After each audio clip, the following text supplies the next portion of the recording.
Good afternoon. My name is Maisha Alexander. Welcome to my TED Talk. This afternoon, we will be exploring and discussing my experience while doing my practicum with Desert Mountain Children's Center. Throughout this podcast, I will reference the Desert Mountain Children's Center as DMCC.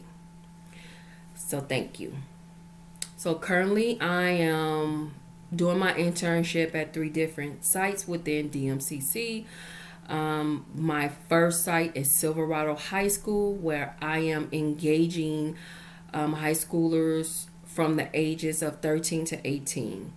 My second intern site will be Apple Valley County School, and this school is from K to 12. So I'm interacting with kids as young as 6, as old as 18.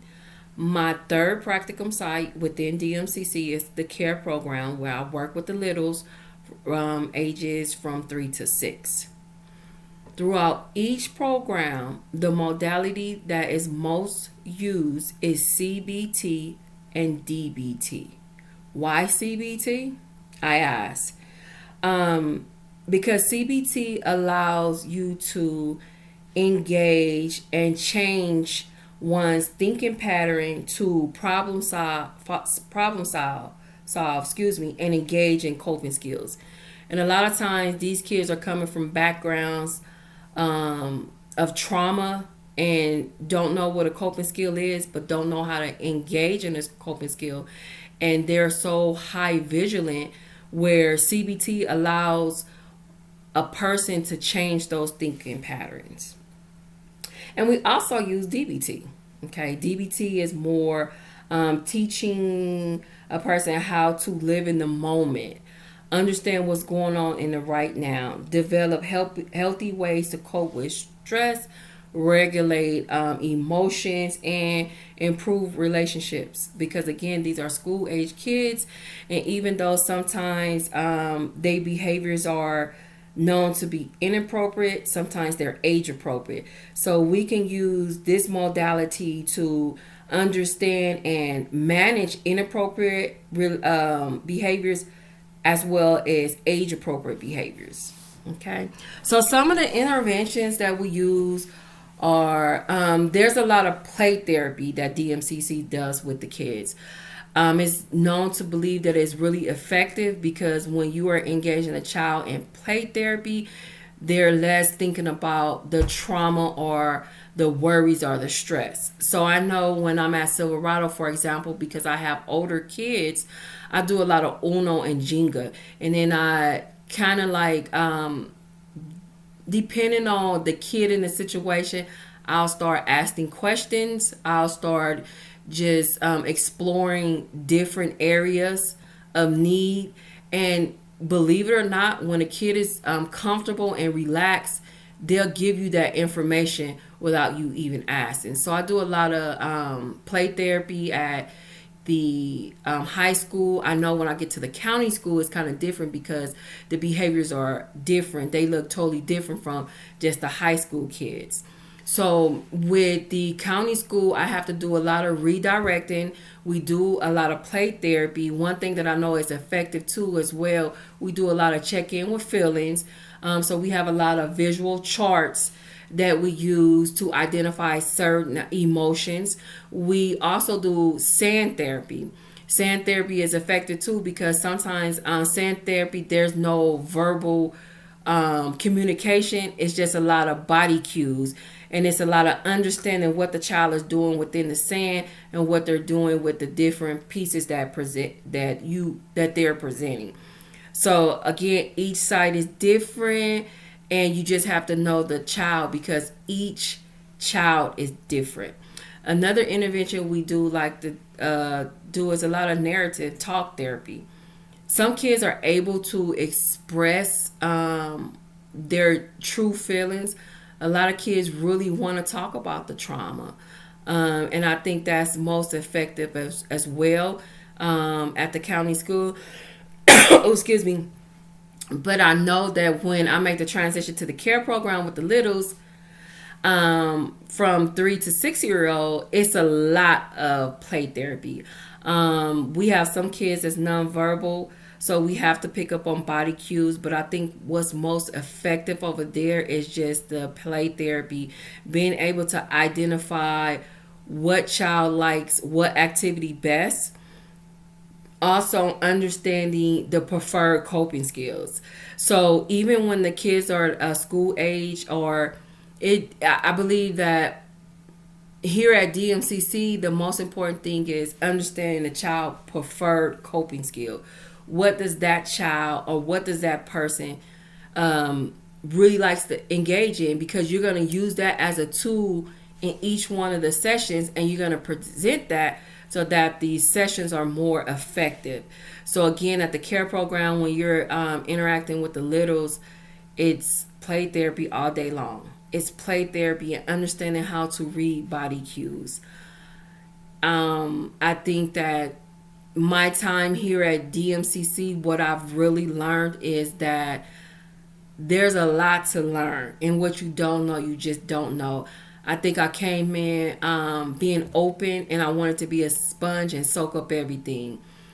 And I've learned that even my short time here with DMCC, I've learned a lot, but there's more to learn. One thing that I'm walking away with is that it's okay to be silent in session. And being silent in session is so powerful because it allows that person, that child, whoever that you're engaging with in session, it gives them that time to really reflect on what's going on in the right now. Me coming in, I thought that, okay, silence is not good. I've learned that silence is powerful. Another lesson learned is that I've learned doing my practicum here at DMCC is building relationship, building rapport is everything. And it's going to look different. You may be able to build rapport with the littles, and it's really effective and it's easy. But versus the high school kids, there's layers of building rapport. I think that was my biggest challenge, not being able to get through to a child in a certain amount of time. I thought that I had failed at something, and my clinician who was overseeing me was like, no, that's just the process. And sometimes we have to trust the process. Sometimes we have to understand that it won't go as planned, and we have to be okay with it. I think that me just wanted to just dive in and just learn and to get everything correct. The lesson learned for me is that sometimes being patient is everything. Let me see. Another thing that I learned is that assessing.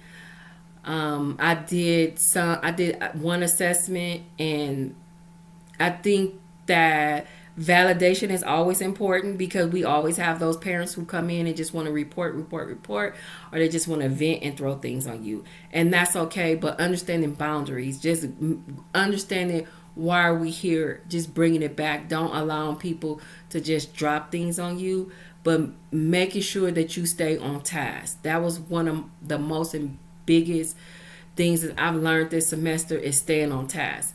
Yeah, we are social workers and we want to help everybody, and I do. But sometimes helping people is allowing them to understand what healthy boundaries look like, and always bringing it back to what's best for the child. So I think that this semester I learned a lot at DMCC, and I will be forever so grateful for just being able to do my practicum there. But also I've learned a lot just reading over just the coursework itself, this class itself.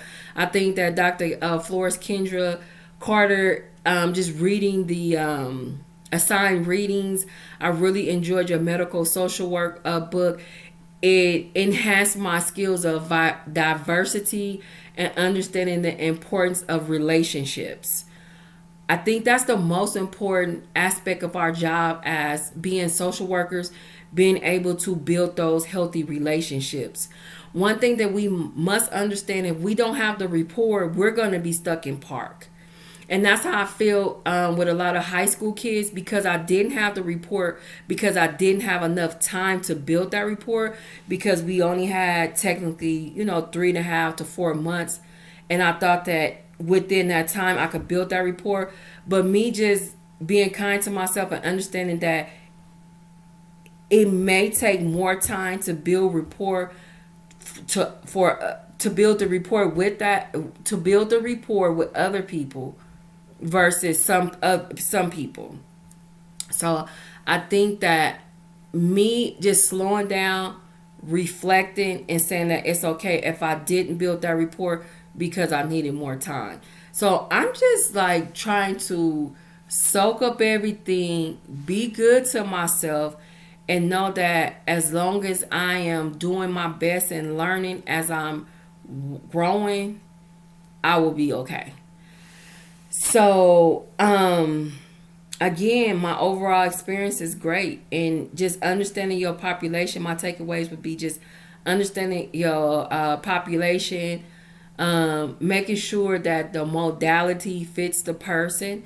Because sometimes I noticed that on one week I may use CBT, the next weekend, the next week I come in with a client, I will switch it off, the modalities off. I will use DBT because the client situation has changed, and just understanding that it's gonna change, it's not gonna look the same, and just give yourself some grace. So I think overall I did walk away with a different skill set because of DMCC, and just being able to do my practicum in different school settings. I think that patience, I've learned patience. I've learned that it's okay to sit in silence. I've learned that building rapport is going to look different because of the population and the person. I've learned that it's okay to be uncomfortable, but you will be comfortable again. And I've learned that it's okay not to know. What you don't know is what you don't know. And always be authentic with these kids because they can see it. I think that the more authentic you are, the more buy-in you will get, especially with the high school kids. And I had to learn that. And sometimes we have to check ourselves at the door and say, okay, I don't want to be book smart. I don't want to bring what I've learned so uniform from the book. I just want to be my authentic self in session and understand and, create those healthy boundaries. So overall, it's been a great semester. Thank you for watching my video. Thank you, Dr. Kendra Carter Flores, for everything. And everyone be blessed.